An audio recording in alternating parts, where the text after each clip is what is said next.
Assalamualaikum warahmatullahi wabarakatuh. Semoga kita semua senantiasa dalam rahmat Allah Subhanahu wa Ta'ala. Dalam pembelajaran kita kali ini, kita akan mencoba membahas dan mengkaji ayat-ayat Al-Quran dan hadits tentang hakikat penciptaan manusia.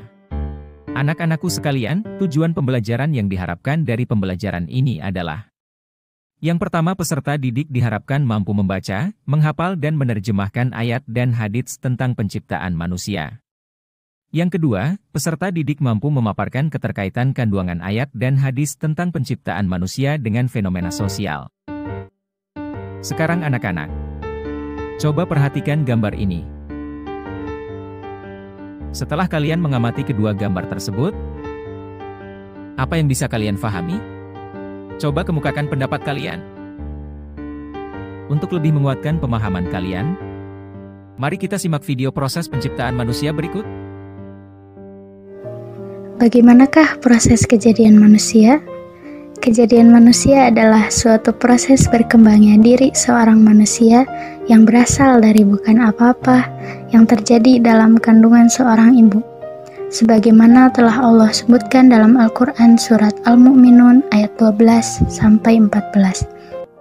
وَلَقَدْ خَلَقْنَا الْإِنسَانَ مِنْ سُلَالَةٍ مِنْ طِينٍ ثُمَّ جَعَلْنَاهُ نُطْفَةً فِي قَرَارٍ مَكِينٍ ثُمَّ خَلَقْنَا النُّطْفَةَ عَلَقَةً فَخَلَقْنَا الْعَلَقَةَ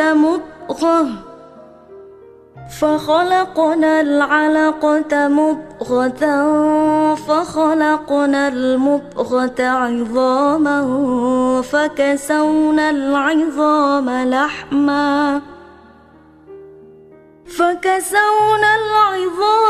لَحْمًا ثُمَّ أَنشَأْنَاهُ خَلْقًا آخَرَ فَتَبَارَكَ اللَّهُ أَحْسَنُ الْخَالِقِينَ.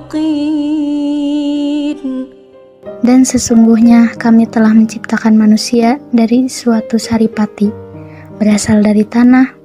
Kemudian kami jadikan saripati itu air mani, yang disimpan dalam tempat yang kokoh yaitu rahim.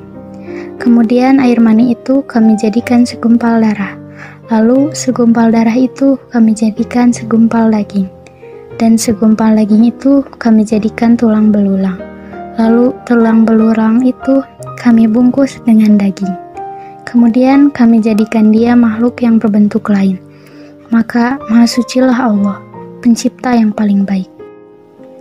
Allah Subhanahu wa Ta'ala menceritakan keadaan manusia, bahwa Dia telah menciptakannya dan mengadakannya ke alam wujud ini. Padahal sebelumnya Dia bukanlah merupakan sesuatu yang disebut-sebut karena terlalu hina dan sangat lemah. Rasulullah SAW dalam sebuah hadis, beliau menjelaskan dari Anas bin Malik dari Nabi SAW. Beliau bersabda, sesungguhnya Allah Ta'ala menugaskan satu malaikat dalam rahim seseorang. Malaikat itu berkata, "Ya Rob, sekarang baru sperma. Ya Rob, segumpal darah. Ya Rob, segumpal daging." Maka apabila Allah berkehendak menetapkan ciptaannya, malaikat itu bertanya, apakah laki-laki atau wanita? Celaka atau bahagia? Bagaimana dengan rizki dan ajalnya? Maka ditetapkanlah ketentuan takdirnya selagi berada dalam perut ibunya. Hadis riwayat Bukhari. Menurut Ar-Razi dalam tafsirnya tentang Mafatihul Ghaib, ada 7 tahapan proses penciptaan manusia di dalam rahim. Yang pertama, Allah menciptakan manusia masih dalam bentuk saripati tanah yang disebut juga sulatin. Yang kedua, dari saripati tanah atau sulatin, Allah jadikan setetes air mani yang menyatu dengan ovum atau nutfatan. Yang ketiga, setelah 40 hari dari fase nutfatan, Allah menjadikan segumpal darah atau alaqatan. Yang keempat, pada hari ke-80, Allah jadikan segumpal darah atau alaqatan menjadi segumpal daging atau mudghatan. Pada fase ini, Allah menjadikannya ada yang sempurna dan ada yang tidak sempurna. Sebagaimana dalam Quran Surat Al-Hajj ayat 5. Yang artinya, dari segumpal daging yang sempurna, kejadiannya, dan yang tidak sempurna. Yang kelima, kemudian pada hari ke-120 atau memasuki usia kandungan 4 bulan, Allah menjadikan segumpal daging menjadi tulang belulang atau idhaman. Kemudian Allah bungkus tulang belulang itu dengan daging yang disebut fase idhama lahma. Pada fase ini Allah perintahkan malaikat untuk meniupkan ruh dan memberi 4 kata, rizki, amal, ajal, dan bahagia juga sengsara. Yang terakhir, kemudian Allah menjadikan dalam bentuk yang lain, yang disebut juga fase khalqan akhar.